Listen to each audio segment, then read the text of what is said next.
حضرت نوح علیہ السلام بالکل مایوس ہو گئے اور 950 سال کی مسلسل دعوت و تبلیغ کا ان پر کوئی اثر نہ دیکھا تو سخت شکستہ دل اور پریشان ہوئے۔ تب اللہ تعالیٰ نے ان کی تسلی کے لیے ارشاد فرمایا اور نوح پر وحی کی گئی کہ جو ایمان لے آئے وہ لے آئے، اب ان میں سے کوئی ایمان لانے والا نہیں ہے، بس جو وہ اعمال کر رہے ہیں ان پر غم نہ کریں۔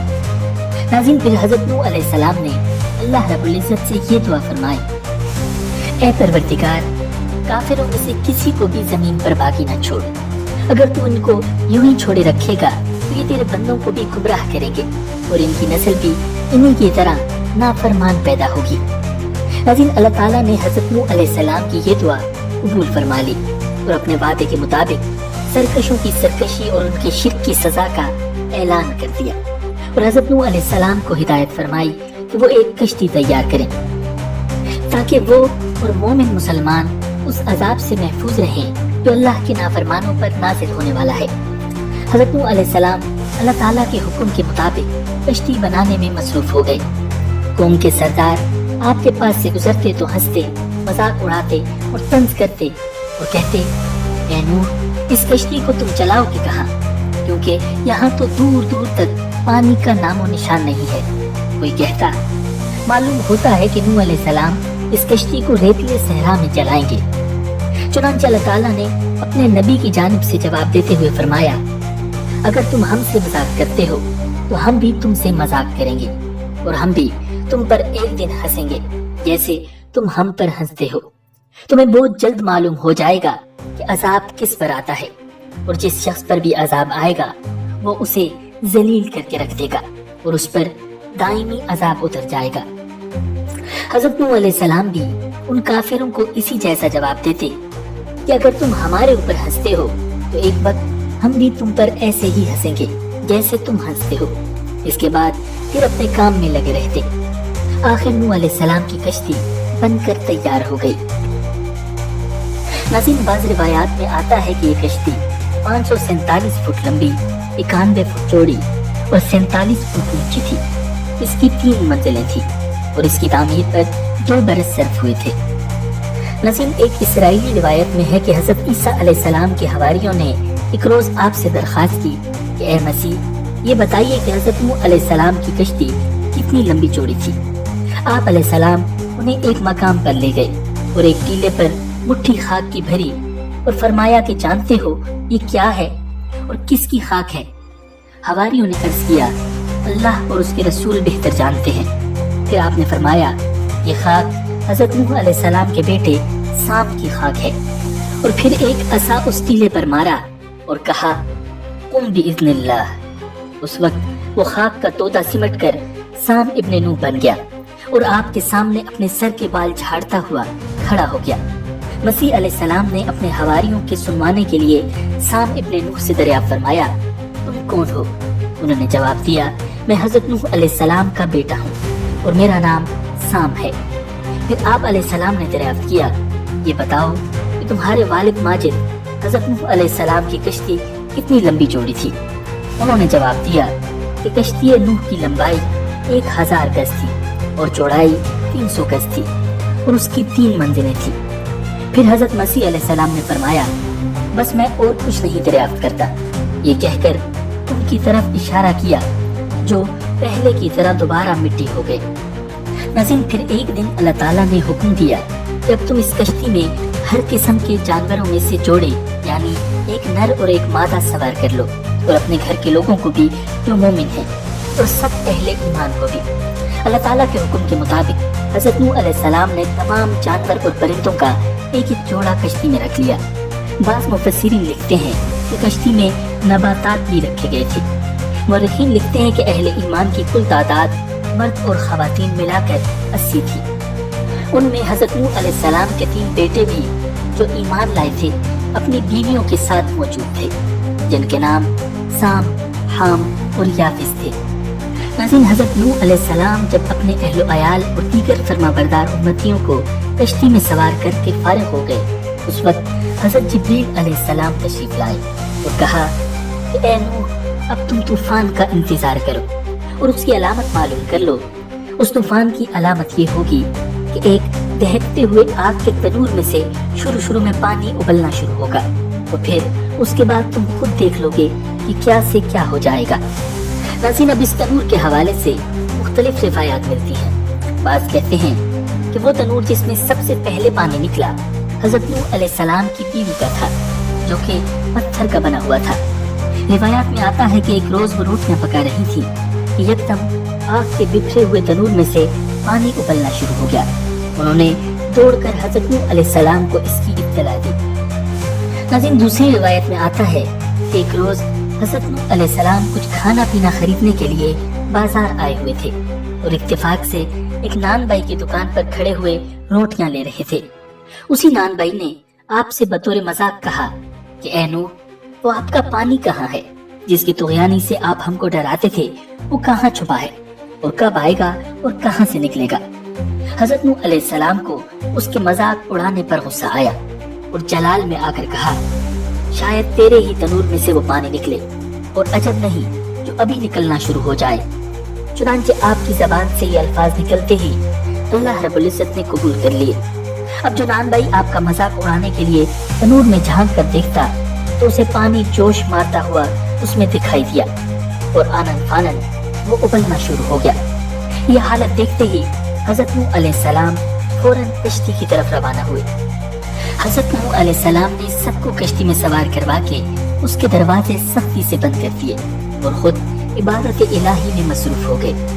ایک دوسرے مقام پر اللہ تعالیٰ نے فرمایا، اے نوح، جب تم اور تمہارے ساتھی کشتی میں سوار ہو جائیں تو کہو، سب تعریف اللہ ہی کے لیے ہے جس نے ہمیں ظالم لوگوں سے نجات عطا فرمائی، یہاں تک کہ تمام کافر اور مشرک لوگ پانی میں غرق ہو گئے اور اللہ تعالیٰ کے قانون کے مطابق کیفر کردار کو پہنچ گئے۔ ناظرین، حضرت نوح علیہ السلام کے اور بیٹے تو کشتی میں سوار ہو گئے تھے، مگر ایک بیٹا جس کا نام کنعان بتایا جاتا ہے وہ کافر تھا اور کافروں ہی کے ساتھ اٹھتا بیٹھتا تھا۔ وہ کشتی میں سوار نہیں ہوا تھا، جبکہ اس کی بیوی مسلمان ہونے کی وجہ سے کشتی میں سوار تھی۔ حضرت نوح علیہ السلام تیسری منزل کی ایک اونچی کھڑکی سے باہر کا منظر دیکھ رہے تھے۔ انہوں نے اپنے بیٹے کنعان کو دیکھا جو ایک اونچے مقام پر موجود تھا۔ حضرت نوح علیہ السلام نے اپنے بیٹے کو مخاطب کیا، اے میرے بیٹے، تو ہمارے ساتھ اس کشتی میں سوار ہو جا اور کافروں کا ساتھ نہ دے۔ اس نے کہا، ابا، آپ میری فکر نہ کریں، میں ابھی اس سب سے اونچے پہاڑ پر چڑھ جاؤں گا اور پانی سے بچ جاؤں گا۔ حضرت نوح علیہ السلام نے کہا، آج قہر الہی سے کوئی نہیں بچ سکتا۔ ناظرین، ابھی یہ گفتگو جاری ہی تھی کہ اچانک ان دونوں کے درمیان پانی کی ایک بڑی لہر آئی اور نوح علیہ السلام کا بیٹا اس میں غرق ہو گیا۔ حضرت نوح علیہ السلام نے اللہ رب العزت سے عرض کیا، اے پروردگار، تو نے میرے گھر والوں کی بخشش کا وعدہ فرمایا ہے، تو میرا یہ بیٹا بھی میرے گھر والوں میں شامل ہے۔ اللہ تعالیٰ نے فرمایا، اے نوح، وہ تیرے گھر والوں میں سے نہیں ہے، کیونکہ اس کے اعمال اچھے نہیں ہیں۔ مجھ سے ایسی چیزیں نہ مانگو جس کی تمہیں خبر نہیں۔ ناظرین، کشتی میں بیٹھتے ہی یکایک پہاڑوں پر سیاہ ابر نمودار ہوا، سورج کی روشنی معدوم پڑ گئی، انتہائی گرج چمک کے ساتھ طوفانی بارش کا آغاز ہو گیا۔ اوپر سے آسمان پانی برسا رہا تھا اور نیچے سے زمین پانی اگل رہی تھی۔ طوفان نوح میں پانی کی بلند ترین نہروں نے روئے زمین کے تمام پہاڑوں کو چھپا لیا تھا۔ یہ اللہ کا عذاب تھا جس نے تمام انسانیت کو گھیرے میں لے لیا تھا۔ زمین پر کوئی شے زندہ سلامت نہ تھی، سب کچھ نیست و نابود ہو چکا تھا۔ ناظرین، اس طوفان میں صرف حضرت نوح علیہ السلام کی کشتی تھی جو اللہ کی مدد سے پانی کی بلند و بالا بکھری ہوئی خوفناک موجوں میں تیر رہی تھی۔ اس طوفان میں اس روئے زمین پر موجود تمام انسان ہلاک ہو گئے سوائے اس کشتی پر موجود انسانوں کے۔ ناظرین، روایات میں آتا ہے کہ یہ 80 افراد تقریباً 150 دن تک کشتی میں موجود رہے۔ پھر اللہ تعالیٰ نے کشتی کا رخ مکہ مکرمہ کی جانب پھیر دیا تو 40 دن وہ بیت اللہ کے گرد چکر لگاتی رہی۔ اس کے بعد اس کا رخ جبل جودی کی طرف پھیر دیا گیا، جہاں پہنچ کر وہ ٹھہر گئی۔ پھر مزید 40 روز گزر جانے کے بعد حضرت نوح علیہ السلام نے کشتی کی کھڑکی کھولی اور ایک کوے کو یہ جانچنے کے لیے بھیجا کہ جا کر دیکھو اور بتاؤ کہ طوفان نے زمین پر کیسی تباہی مچائی ہے، لیکن کوا واپس نہ آیا۔ کیونکہ وہ مرداروں کا گوشت کھانے میں مصروف ہو گیا تھا۔ پھر حضرت نوح علیہ السلام نے کبوتر کو بھیجا تو وہ کچھ دیر بعد واپس پلٹ آیا۔ اس کے پاؤں وغیرہ پر کوئی ایسی علامت نظر نہیں آئی جس سے زمین پر پانی کی موجودگی کا علم ہوتا۔ نوح علیہ السلام نے کھڑکی سے باہر ہاتھ نکال کر کبوتر کو پکڑا اور اندر داخل کر دیا۔ پھر 7 دن گزر جانے کے بعد یہ معلوم کرنے کے لیے کہ زمین کی کیا حالت ہے، آپ علیہ السلام نے کبوتر کو دوبارہ بھیجا۔ کبوتر جب واپس آیا تو اس کے منہ میں زیتون کا پتا تھا۔ اس سے حضرت نوح علیہ السلام کو معلوم ہو گیا کہ اب پانی سطح زمین سے کم ہو گیا ہے۔ پھر 7 دن گزرنے کے بعد کبوتر کو بھیجا، لیکن اس مرتبہ کبوتر واپس نہیں آیا۔ اس سے حضرت نوح علیہ السلام نے اندازہ لگا لیا کہ سطح زمین ظاہر ہو چکی ہے۔ یقیناً کبوتر نے بھی کہیں ٹھکانہ تلاش کر لیا ہوگا۔ ناظرین، طوفان کی ابتدا اور کبوتر کو بھیجنے کے درمیان 1 سال مکمل ہو گیا اور دوسرے سال کا پہلا دن بھی گزر گیا تو سطح زمین کا ظہور شروع ہو گیا، جنگل بھی ظاہر ہو گیا۔ تب حضرت نوح علیہ السلام نے کشتی کا ڈھکن کھول دیا۔ اہل کتاب کے مطابق اللہ تعالیٰ نے حضرت نوح علیہ السلام کو حکم دیا کہ سب کو کشتی سے باہر نکال لو۔ پھر اللہ تعالیٰ نے حضرت نوح علیہ السلام سے وعدہ فرمایا کہ آئندہ کبھی اہل زمین پر ایسا زبردست طوفان نہیں آئے گا، اور اس وعدے کے لیے اللہ تعالیٰ نے ایک علامت مقرر فرما دی جسے کوس قزح کہا جاتا ہے۔ ابن عباس رضی اللہ تعالیٰ عنہ سے روایت ہے کہ یہ کوس قزح اللہ تعالیٰ کی طرف سے طوفان سے امن کا پیغام ہے۔ ناظرین، جودی پہاڑ جس پر حضرت نوح علیہ السلام کی کشتی ٹھہری تھی، حضرت نوح علیہ السلام کے وطن اصلی عراق کے شمال میں آرمینیا کی سرحد پر واقع ہے۔ حضرت نوح علیہ السلام نے اس روز شکرانہ کے طور پر روزہ رکھا اور کشتی میں جتنے آدمی ساتھ تھے سب کو روزہ رکھنے کا حکم دیا۔ بعض روایات میں آتا ہے کہ کشتی میں موجود سب جانوروں نے بھی اس دن روزہ رکھا۔ ناظرین، نوح علیہ السلام جودی پہاڑ سے نیچے اترے اور ایک بستی تعمیر کی جس کا نام سمانین رکھا۔ سمانین عربی کا لفظ ہے، اس کا مطلب 80 ہے۔ اس بستی کا نام سمانین اس لیے رکھا کہ جو مسلمان حضرت نوح علیہ السلام کے ساتھ تھے ان کی تعداد 80 تھی۔ چونکہ تمام کافر اس دنیا سے مٹ چکے تھے، صرف حضرت نوح علیہ السلام اور ان کے ماننے والے صحیح سلامت باقی بچے تھے، تو نوح علیہ السلام اور ان مومنین ہی سے انسانیت کی نسل جنی۔ اسی سبب سے حضرت نوح علیہ السلام کو آدم ثانی اور ابو البشر کہا جاتا ہے۔ ناظرین، حضرت نوح علیہ السلام کی بیوی بھی حضرت نوح علیہ السلام پر ایمان نہیں لائی تھی۔ اس کو ایک نبی برحق کی بیوی ہونے کا مقام حاصل ہوا تھا اور سال ہر سال اللہ تعالیٰ کے نبی علیہ السلام کی صحبت سے سرفراز رہی، مگر اس کی بدنصیبی قابل عبرت ہے کہ اس کو ایمان نصیب نہیں ہوا، بلکہ یہ حضرت نوح علیہ السلام کی دشمنی اور توہین و بے ادبی کے سبب سے بے ایمان ہو کر مر گئی اور جہنم میں داخل ہوئی۔